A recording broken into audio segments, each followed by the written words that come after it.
Watch Federal Post. Bold and independent.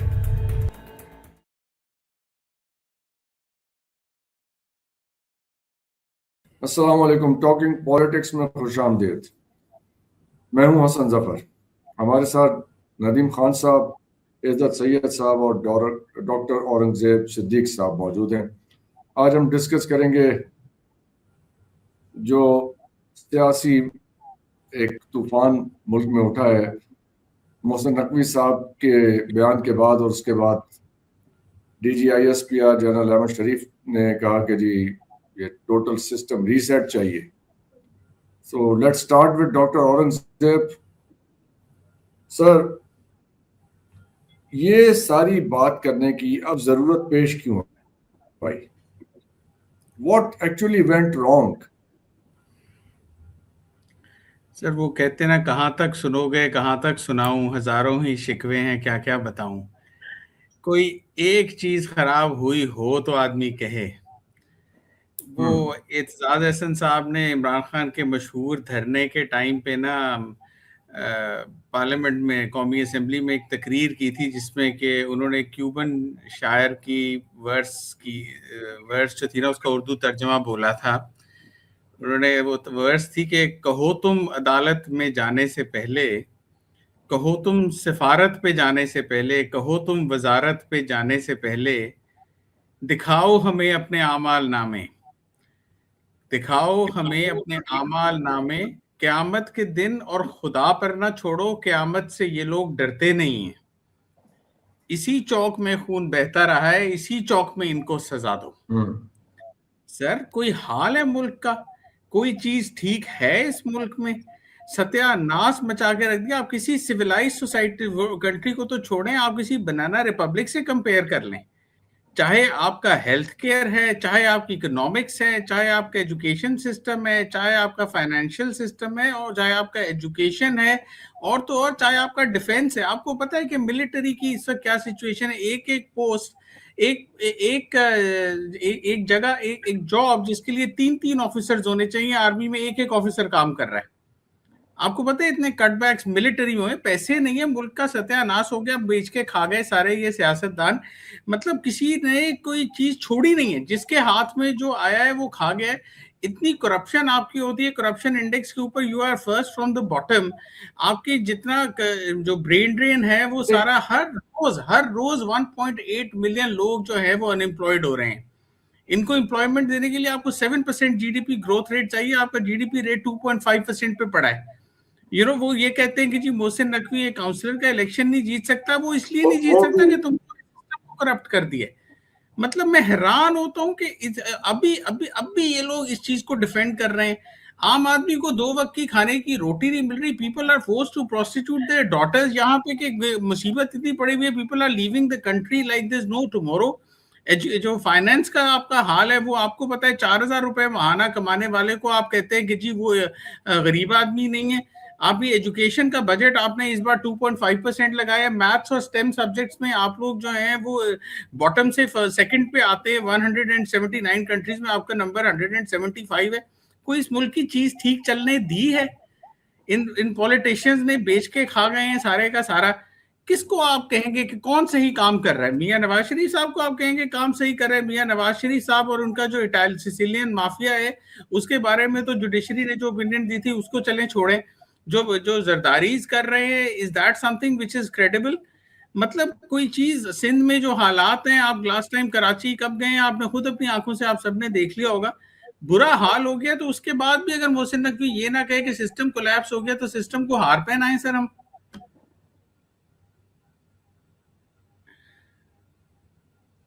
ये रातों रात तो नहीं ना हुआ डॉक्टर औरंगजेब। यही तो समझने की कोशिश कर रहे हैं कि ये अब ऐसा ब्रेकिंग पॉइंट कहाँ पे आया? ब्रेकिंग पॉइंट क्या था जिसके ऊपर ये कहना पड़ा? हमें तो लग रहा था कि एक पेज, सर वो एक पेज पे है। नहीं, वो एक पेज पे तो एक पेज किधर गया ये? देखिए, military and politicians are never on the same page in any country at any time, पूरी दुनिया मिलिट्री का माइंडसेट पॉलिटिशियन से हमेशा डिफरेंट रहा है। वो मिलिट्री एंड पॉलिटिशियंस की एक मैरिज ऑफ कन्वीनियंस थी जो कि 2024 में हुई, because obviously they were left with nobody after PTI, so they had to cobble together this alliance to run the country. वरना आपके मिलिट्री तो दे जो एस्टैब्लिशमेंट है वो तो दे क्या कहते हैं, labelled these people as the most corrupt individuals as well. मतलब ये तो सबको पता है, लेकिन वही बात है कि they were the lesser evil at that point कह ले, या in terms of the in the minds of the establishment ये लेसर इवल थे। वरना आपके ये जो सूबों की बात है, डेवोल्यूशन की बात देखें ना, आप अगर कह रहे हैं कि स्मॉलर एडमिनिस्ट्रेटिव यूनिट तो जनरल मुशर्रफ ने 2002 में बना दिए थे, जब नाजिम और ये सारे नायब नाजिम वाला सिस्टम आया था, वो डेवोल्यूशन ही थी ना। वो जो basic democracy general Ayub Khan की जो थी वो भी डेवोल्यूशन ही थी ना। मतलब ये चीजें तो शुरू से चल रही हैं, शुरू से कहा जा रहा है, but these corrupt politicians they just don't let it happen, because devolution होगी तो आपको जो है लोकल बॉडीज को पैसे देने पड़ेंगे, लोकल गवर्नमेंट को सारे पैसे चले गए तो मरियम नवाज को जाके सलाम कौन करेगा? सब फिर जाके जो है लोग, जो उनका काउंसलर है जो उनकी गली के आखिर में रहता है, सब जाके उससे कहेंगे कि यार मेरी गली बनवा दो, मेरा गटर बनवा दो, मेरा बच्चा पुलिस से छुड़वा दो। फिर पार्लियामेंटेरियंस वो कौन पूछेगा? वो इसलिए अपनी ताकत, अपनी प्रेस्टीज और अपनी पोजीशन बनाने के लिए, अपनी न्यूसेंस वैल्यू मैं कहूंगा बनाने के लिए, ये लोग जो है वो डिवॉल्व होने नहीं देते, पावर लोकल बॉडीज को चलने नहीं देते। वरना सिंध में और पंजाब में क्यों नहीं हो रहे लोकल बॉडी इलेक्शंस? कोई पूछे इनसे why are they not organizing it? Because फिर not only the power but also ये the लोकल बॉडी वाला तो है। तो नदीम साहब, आपको क्या लग रहा है कि ये एक पेज जो है वो कैसे, जी चलिए नदीम साहब से भी पूछते हैं। नदीम साहब, एक पेज कैसे खराब हुआ, ये जो सेम पेज था? मुझे तो लग रहा है डॉक्टर साहब कि उन्होंने पेज ना कॉपी से फाड़ ही दिया, बिकॉज ये नकवी साहब जो हैं वैसे तो इसी सेटअप का हिस्सा हैं, और ऑन सरफेस तो ये नजर आता है कि वो भी पॉलिटिशियन है, बिकॉज कहा जाता है कि वो जरदारी साहब के बहुत करीब हैं। तो suddenly out of the blue ये कहना, ये या किसी का उनसे कहलवाना बहुत मानी रखता है। और वो अब ये लोग कहते हैं कि जी वो उससे तंग आ चुके हैं फ्रॉम द सिस्टम, बट वो सिस्टम के सारे लोग तो हिस्सा हैं, कौन एक दूसरे से तंग आए होंगे? फिर यही मतलब हो सकता है इसका तो सर।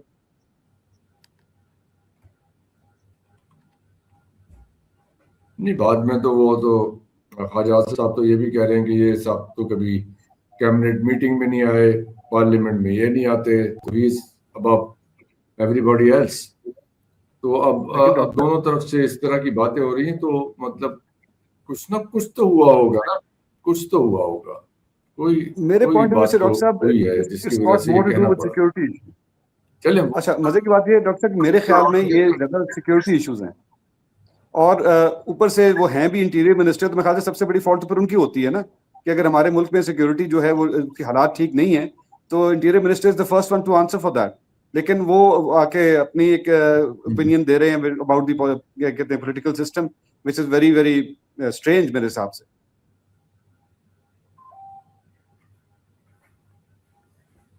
स्ट्रेंज है, ऐसा सब स्ट्रेंज लग रहा है आपको कि इन्होंने इस तरह सारे पॉलिटिकल सिस्टम को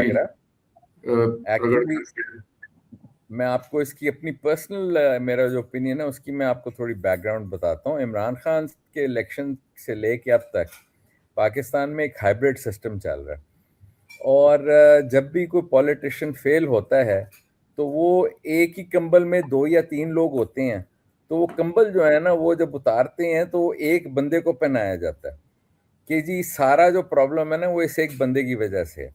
actually that is not the case. I think कि ये सिर्फ कंबल पहनाया जा रहा है इन पार्टियों को। देखें, अगर जो इनको पता नहीं था एस्टैब्लिशमेंट को कि परफॉर्मेंस क्या है नून लीग की और पीपीपी की, क्या नवाज शरीफ को खुद इन्होंने बाहर नहीं भिजवाया था? क्या जरदारी साहब के केसेस खुद ख़त्म नहीं किए थे? क्या नैब में से सारों को छोड़ा नहीं था इन्होंने? मुझे याद है एक इंटरव्यू था जरदारी साहब का जिसमें वो टीवी पे आके खुद कह रहे थे कि भाई अगर वो किसी ने मेरे नाम पे 50 अरब रुपया ट्रांसफ़र किया बाहर, तो मेरा तो कोई ताल्लुक नहीं है उससे। तो देखें, ये एक बड़ा कॉम्प्लेक्स प्रॉब्लम है। आप मुझे बताएं SIFC अब क्या कर रही है? इतने फैनफेयर के साथ वो आई थी, what were they able to do? Nothing. जब तक आपका पॉलिटिकल सिस्टम जो है ना, जब आप इस किस्म के लोगों को सिस्टम में बार बार लाएंगे जो अनपॉपुलर हैं, जो लोग जिनको नहीं चाहते, तो आप किस तरह काम करेंगे? आप मुशर्रफ साहब की लोकल बॉडी सिस्टम का मैं डिस्कस करना चाहता हूँ। मुशर्रफ साहब was more of a dictator, a well meaning dictator. उनका जो लोकल बॉडी सिस्टम था वो बाद में किसी गवर्नमेंट ने वो नहीं किया। जब देखें, जब तक कंसेंसस के साथ आप कोई काम नहीं करते तो जो अगली गवर्नमेंट आती है वो उसको बंद कर देती है। तो पाकिस्तान में कंसेंसस नामी तो चीज ही कोई नहीं है। वो कहते हैं जिसकी लाठी उसकी भैंस। जिसकी गवर्नमेंट है वो अपनी पॉलिसीज बनाता है, जब वो जाता है अगली गवर्नमेंट उसमें से किसी चीज को अडॉप्ट नहीं करती। ये मैं इससे बिल्कुल अग्री नहीं करता कि कोई भी शख्स, चाहे वो इंटीरियर मिनिस्टर हो, फॉरेन मिनिस्टर हो, डिफेंस मिनिस्टर हो, वो एक दूसरे को ब्लेम करें। ये ब्लेम गेम जो है ना, ये नून लीग और पीपीपी पिछले 25 साल से खेल रहे हैं। बीच में से वो रले हुए थे हमेशा, लेकिन वो पब्लिकली एक दूसरे को लान तान किया करते थे आके। ये भी आप देख लें, ये भी यही काम है। ये एक दूसरे को ब्लेम कर रहे हैं ये पब्लिकली, क्योंकि इनको लोगों के सेंटिमेंट्स का पता है। अब किसी के ऊपर बोझ तो डालना है ना, इतने जो लोग मर रहे हैं, इतनी लैक ऑफ आपकी एम्प्लॉयमेंट है, किसी के ऊपर तो डालना है ना। तो ये जो टेंटेड पॉलिटिशियंस इन पे डाल दें, ये तो ऑलरेडी टेंटेड है। इनके ऊपर जितना ज्यादा आप डालते जाएंगे, इनको क्या फर्क पड़ना है? इनका तो सिस्टम में स्टेक ही कोई नहीं, ना इनकी कोई पॉपुलैरिटी है, तो they ready to take the burden. तो वो इनके ऊपर डाल के और खुद फिर बरियों जमा हो जाएंगे इस चीज से। तो मेरे ख्याल में पाकिस्तान की जो प्रॉब्लम्स हैं वो बहुत सिवियर हैं, स्ट्रक्चरल प्रॉब्लम्स हैं। मैं आपको एक सिंपल एग्जांपल देता हूँ। पाकिस्तान में फर्नेस ऑयल जो था, जिससे अबाउट 20-25% हमारी इलेक्ट्रिकल जनरेशन हुआ करती थी, वो पाकिस्तान में जब आप रिफाइनिंग करते हैं क्रूड ऑयल की, तो उसमें से जितना भी तेल होता है उसका 25% फ्रैक्शन जो है वो फर्नेस ऑयल निकलता है। इन्होंने जनाब 2018-19 में डिसाइड किया कि फर्नेस ऑयल के ऊपर 85 या 90 रुपए ड्यूटी लगानी है पर केजी। ठीक है जी, उसका 35 रुपए रेट था, उसका इन्होंने एक दिन में 110 कर दिया। विद इन 3 मंथ्स वो 200 रुपए रेट हो गया। अब बिजली की जो कीमत थी उससे जो बननी थी वो बहुत महंगी हो गई। इन्होंने कहा कोई बात नहीं जी, हम सारा इंपोर्ट कर लेंगे कतर से। अब आप सोचें अक्लमंदी इन लोगों की कि आप पहले तेल इंपोर्ट करते हैं, उसको क्रूड ऑयल को रिफाइन करते हैं, उसमें से 25% ऑफ HFO का फ्रैक्शन निकालते हैं, और वो $1 या $5 पर बैरल पे वो आप एक्सपोर्ट कर रहे थे, क्योंकि वो खरीदने वाला कोई नहीं था। और कई कई महीने आपकी रिफाइनरीज बंद रहती थी, अभी भी कुछ महीने पहले बंद थी, क्योंकि बाहर कोई खरीदने वाला मौजूद ही नहीं था उसको। तो जब स्टोरेज फिल हो जाती थी तो रिफाइनरियां पाकिस्तान में बंद हो जाती थी। अब आप देखें कि कई सालों से आप इंपोर्ट कर रहे हैं कतर से गैस। इस वक्त जो आपने नए कॉन्ट्रैक्ट्स खोले हैं कतर से, वो $20 के ऊपर खोले हैं। आप भाई HFO अपना कंज्यूम कर लें, नहीं, वो हमने नहीं करना। ये कौन करेगा? जब तक रिस्पॉन्सिबिलिटी आप लोगों को ये है नहीं प्रॉब्लम्स, ये प्रॉब्लम्स तो हैं और पाइल अप हो रही हैं। एजाज साहब, हम ये समझना चाह रहे हैं कि अब जो इस वक्त पेंडोरस बॉक्स खुला है, क्या ये बंद हो जाएगा? हालात वहां पे वापस चले जाएंगे जहां पे जैसे ये देखे ना, ये कायदे ये क्या मुस्लिम लीग के जो कायद हैं नवाज शरीफ साहब, उन्होंने कहा है कि मोहसिन नकवी को कुछ नहीं कहना, जो चल रहा है चलाओ, चुप कर जाओ। तो मतलब ये कि चुप कर जाओ, रहने दो, तो ये चीजें वहां पे चली जाएंगी जैसे पहले थी। सर, वैसे वहां पे जाने की जरूरत ही नहीं है। ये जो पॉलिटिशियंस हैं ये इतने कॉम्प्रोमाइज्ड हैं कि इनको अब जो भी कह लेंगे इनको कोई फर्क नहीं पड़ेगा। इनको पता है कि पावर का सोर्स जो है वो पीपल है ही नहीं। तो जो पावर का सोर्स है उन्होंने तो उसको उसकी बात सुननी है ना, तो वो उनकी बात सुनेंगे। वो इनको और जितना गंदा करेंगे उनको फिर भी कोई फर्क नहीं पड़ेगा। देखिए ना, आपका जो प्रेसिडेंट है उसको लाइफ इम्यूनिटी है फ्रॉम लॉ। एक बंदा, एक शख्स जो पाकिस्तान में लॉ का सबसे बड़ा एक बैस्टियन है लॉ को सेफगार्ड करने का, वो खुद कहते हैं कि जी मुझे इस मुल्क के लॉ से इम्यूनिटी चाहिए फॉर लाइफ। तो आप लॉ किस पे अप्लाई करेंगे? किन लोगों के पे अप्लाई करेंगे लॉ? तो ये तो बेसिकली आप जो एरिया पाकिस्तान का आप उठा के देखते हैं ना, वो खराब हो चुका है और ठीक करने के लिए कोई तैयार नहीं है। उसकी वजह ये है कि हर कोई अपना टाइम गुजारना चाहता है और अगले के ऊपर बोझ डालना चाहता है जो आने वाला है। तो पाकिस्तान यूं ही चलता रहेगा। जो अगली गवर्नमेंट आएगी वो पिछली के ऊपर लान तान करेगी, वो उनको अंदर करेगी। ये पाकिस्तान में ये चीज खत्म ही नहीं होने लगी। देखें, जब तक हमारे मुल्क में एक चीज लोग नहीं समझेंगे, वो ये है कि जिन लोगों को आपने प्रूव कर दिया है कि वो फ्रॉड हैं, गलत हैं, उनको प्लीज पॉलिटिक्स से निकाल दीजिए। बार बार उनको पॉलिटिक्स में मत लाएं। ऑर्गेनिक लोगों को क्रिएट करने दें political parties, organic leadership create हो। जब आप इन्हीं लोगों को वापस बार बार लाएंगे तो ज्ञान कैसे आएगा एजाज साहब? ये ज्ञान आएगा कहाँ से? सर, जिन्होंने ये क्रिएट किया डॉक्टर औरंगजेब है ना, तो ये इतना ज्ञानी है कौन? डॉक्टर औरंगजेब, आपके ख्याल में चीजें वहां वापस जा सकती हैं जहां पे अब से एक हफ्ता पहले या मोहसिन नकवी साहब के बयान से पहले थी? यानी ये सब बातें मान जाएं, रावी चाइनी चाय लिखना शुरू कर दे एज इफ नथिंग हैपेंड।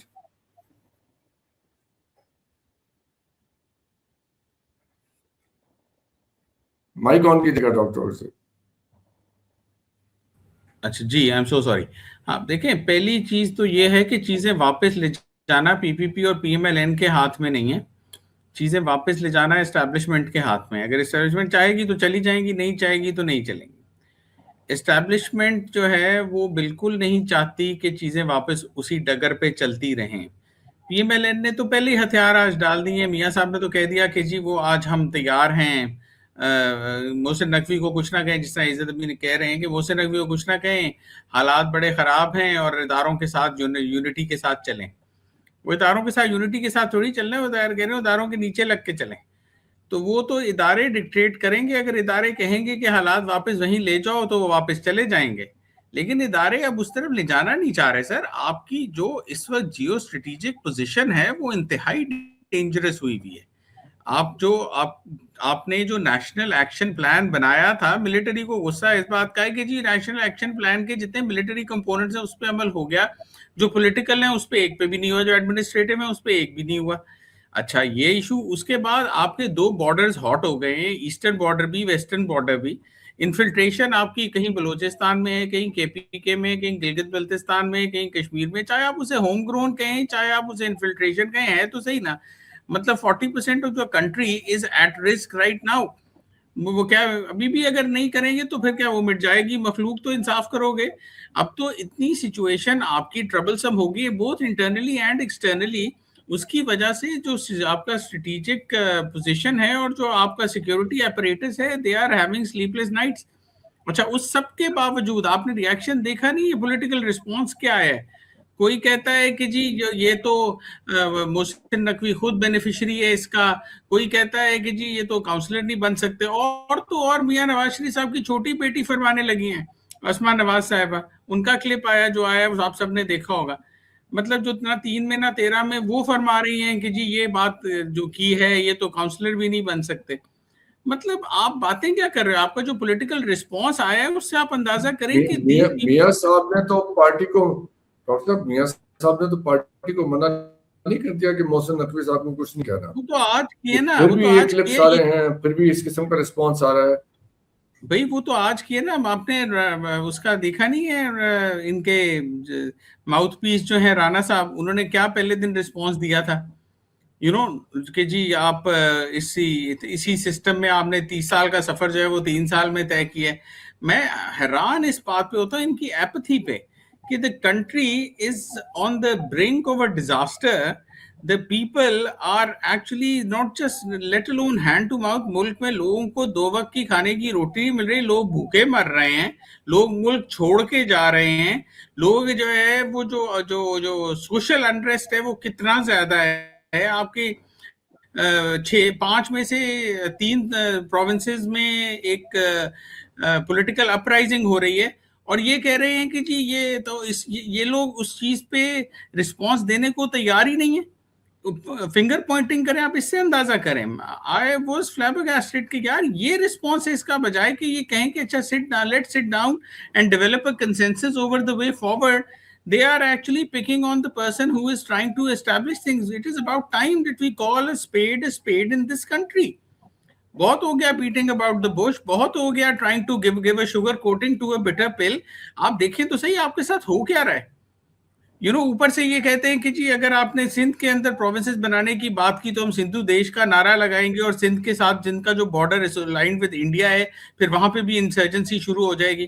कोई खुदा का खौफ करो यार, कोई मजाक है?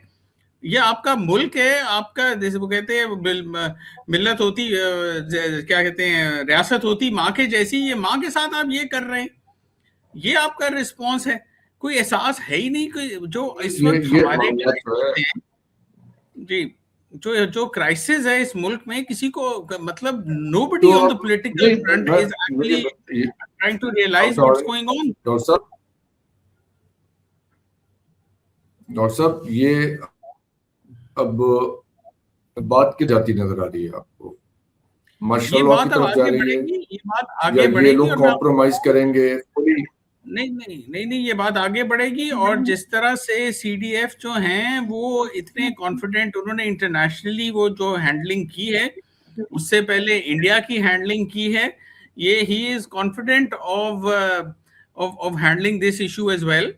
और वो ठीक है, ये इशू बड़ा एक्सप्लोसिव है, मैं मानता हूँ ये बड़ा एक्सप्लोसिव इशू है, इसमें कंसेंसस डेवलप करना पड़ेगा, लेकिन वो कंसेंसस जो है ना वो डंडे से होगा, वो प्यार मोहब्बत का वक्त गया। ये लोग तो कभी भी प्यार मोहब्बत से उस कंसेंसस पे आएंगे नहीं। आपका क्या ख्याल है कि पीपल्स पार्टी कराची और हैदराबाद गिव अप कर देगी, या दोनों को जो है वो अलग अलग सूबे बनने देगी, या चाहेगी कि कराची अंडर फेडरल गवर्नमेंट आए? कभी ये हो सकता है? पिंडी की बात हो रही है कि उसको भी अंडर फेडरल गवर्नमेंट लिया जाए। मैं परसों पिंडी से होके आया हूँ, पिंडी की हालत तो देखें जाके, मतलब मेरा गांव टोबा टेक सिंह जो है उसकी हालत पिंडी से बेहतर है। कोई हद होती है, मतलब everything is in such a fine mess. सिर्फ लाहौर में 10 इलेक्ट्रिक बसें चलाने से तो रियासत नहीं चलती ना। आप जिस तरह मोदी ने कहा, आप बजट बनाते हैं तो आप नेगेटिव में बनाते हैं। ऐसी है कि आपने अपना घर चलाने, महीने के शुरू में आपके पास 2 लाख रुपए आपको चाहिए, जेब में आपके 20,000 रुपए हो, 1,80,000 रुपए हर महीने कर्जा लेके मुल्क चला रहे हैं। वो कर्जा वापस किसने करना है? और वो कर्जा भी जो आता है वो भी आधा खा पी जाते हैं। So what's your prediction? Prediction यही है कि the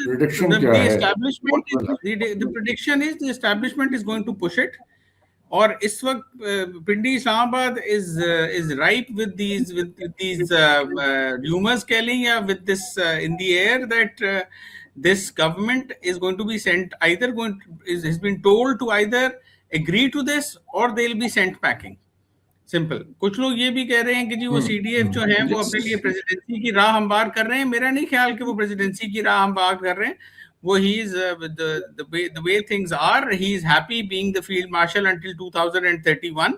वो उस तरह से ठीक है, वो अपना कैरी ऑन करने के उसमें, और उसके साथ ही wants to set things right because he feels that he has the support internationally as well as locally. जब भी देखिए ये बातें आम आदमी के इंटरेस्ट में है, डिवॉल्व करना पावर, लोकल बॉडीज बनाना, जो फंड क्या कहते हैं, फंड्स की एलोकेशन है वो ग्रास रूट लेवल तक होना, ये आपके और मेरे बेनिफिट में है। तो हम क्यों नहीं इस चीज को सपोर्ट करेंगे जब ये होगा? क्यों पूरी कौम मिठाइयां बांटती है जब भी मिलिट्री टेक ओवर होता है? क्यों पूरी कौम जो है वो जब नदीम साहब जब भी जी नदीम साहब जी डॉक्टर साहब, मैं ये बात नदीम साहब से पूछते हैं। नदीम साहब, अगर टेक ओवर कर लें फील्ड मार्शल साहब, तो क्या मिठाइयां बटेंगी आपको लगता है? डॉक्टर साहब, टेक ओवर करने की क्या जरूरत है उनको? He is already in power, he holds all the cards. जी, he already holds all the cards. और आई थिंक 1-2 एग्जांपल्स हमारे सामने हैं, जैसे कि जनरल मुशर्रफ जब बन गए प्रेसिडेंट पाकिस्तान के, तो ही लॉस्ट पावर, उन्होंने गेन नहीं की थी, he lost it. So I think जहां हमारे फील्ड मार्शल साहब इस वक्त पोजीशन में हैं, I think that's good enough for him. वो वहीं से बैठ के सब कुछ जो है देख सकते हैं। He doesn't need to become the president of Pakistan. एक चीज तो मैं ये अर्ज करूं। दूसरा, ये पॉलिटिशियंस के हाथ में आज तक रहा क्या है? वो क्या कर सकते हैं, वो कैसे डिलीवर कर सकते हैं? इस पे जरा सोचने वाली बात है। फॉरेन पॉलिसी तो उनके हाथ में है नहीं, फाइनेंसेस भी उनके हाथ में नहीं है इंटरनेशनली, बिकॉज जहाँ से भी अब आते हैं वो उनको बीच में इंटरवीन करना पड़ता है CDF को, जाके कि जी हमें पाकिस्तान को थोड़ी सी मदद कर दें या रोल ओवर कर दें हमारे लोन्स वगैरह। सो इनके पास तो वैसे ही कुछ नहीं है। इसीलिए जो एक साइड थी इस पे वो सोच रहे थे कि शायद ये हाथ बटाएंगे, वो थे सिक्योरिटी इश्यूज, वहां पे शायद पोलिटिकली जाके हैंडल करेंगे चीजों को, वो भी इनसे हैंडल नहीं हो रही। सो ऑफ कोर्स बर्डन जो है वो शेयर नहीं हो रहा, and that's why as we know कि CDF के सारे जितनी टेंशन है वो जियो पॉलिटिक्स पे और जो इस वक्त इंसर्जेंसीज हमारे इर्द गिर्द चल रही है उस पे हैं। So I don't think politicians have anything in the hand. अगर कोई गवर्नमेंट चेंज की बात होगी तो कोई और बंदा ही आएगा as a front, maybe Mohsin Naqvi साहब, maybe somebody else, but it won't be the army by itself. वो खुद नहीं आएंगे आगे।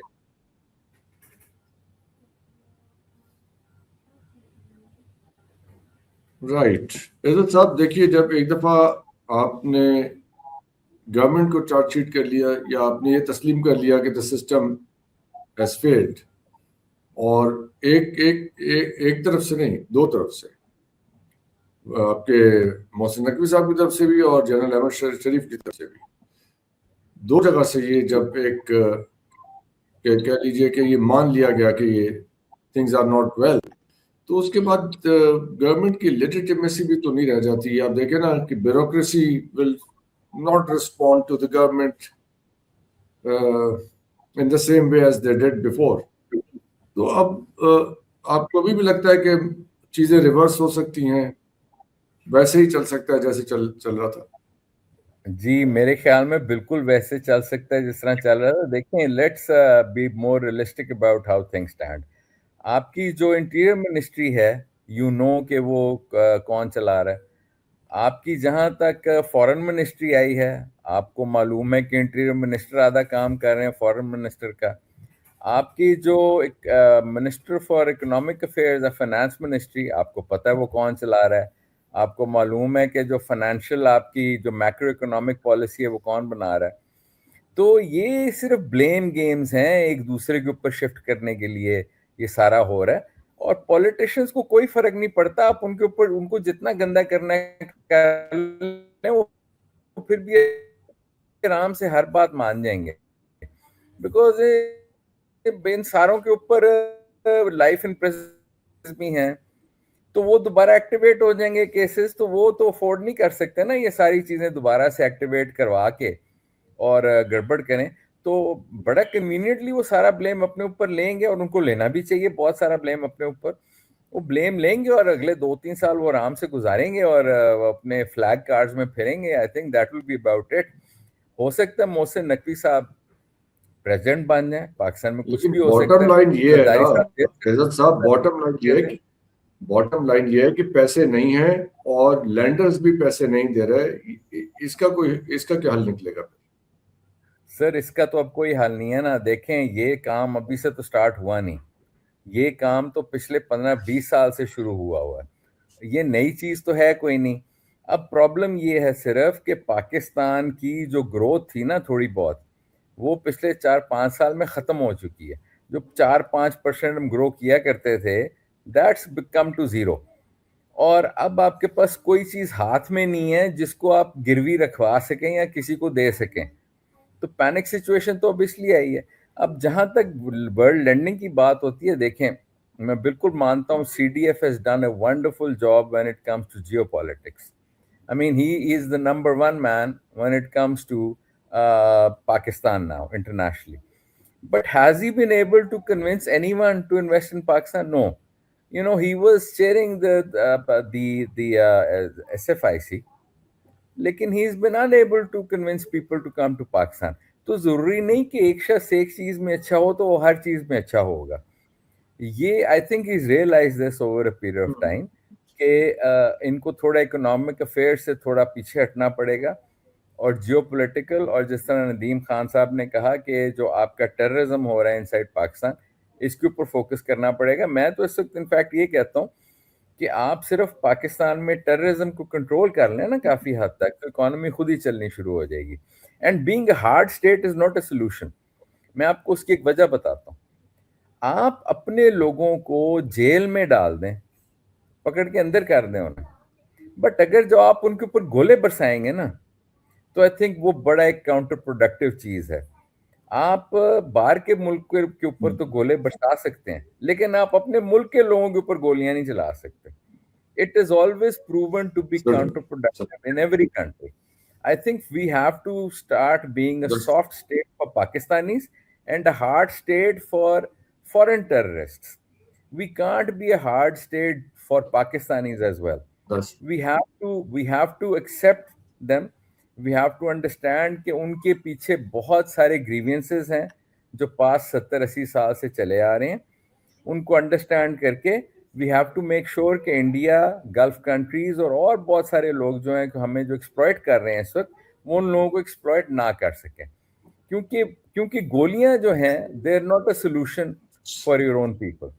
तो ये 3-4 चीजें हैं जिसपे आई एम श्योर कि CDF साहब ने जब फोकस किया इंटरनली इस चीज के ऊपर, तो आपके पाकिस्तानी लोग माशाल्लाह खुद ही ग्रोथ शो कर देंगे मुल्क की. Once you are able to control all this terrorism. देखिए 60% पाकिस्तान में अब आम पाकिस्तानी नहीं जा सकता, तो आपने ग्रो किस तरह करना है? आप अपनी फैमिली के साथ इस वक्त 60% ऑफ पाकिस्तान में जा सकते हैं? नहीं जा सकते. तो that is the core issue. ये जब तक आप खत्म नहीं करेंगे तो फॉरेन इन्वेस्टमेंट कोई मुल्क डेवलप नहीं करता. आपके डोमेस्टिक इन्वेस्टर्स जो हैं वो इन्वेस्ट करने के लिए तैयार नहीं है पाकिस्तान में. तो ये प्रायोरिटीज हमें सेट स्ट्रेट करनी तो यही सारी चीजें एक्यूमुलेट हुई है ना, ये सब कुछ एक्यूमुलेट होके तो फिर ये क्राइसिस सिचुएशन बनी है. राइट ऐसा साहब, thank you so much. Doctor Aurangzeb Nadeem Khan साहब, बहुत बहुत शुक्रिया आपके पार्टिसिपेशन के लिए. आप लोगों को देखने का शुक्रिया. खुदा हाफिज. पाकिस्तान से थैंक यू डॉक्टर साहब. Thank you. Thank you.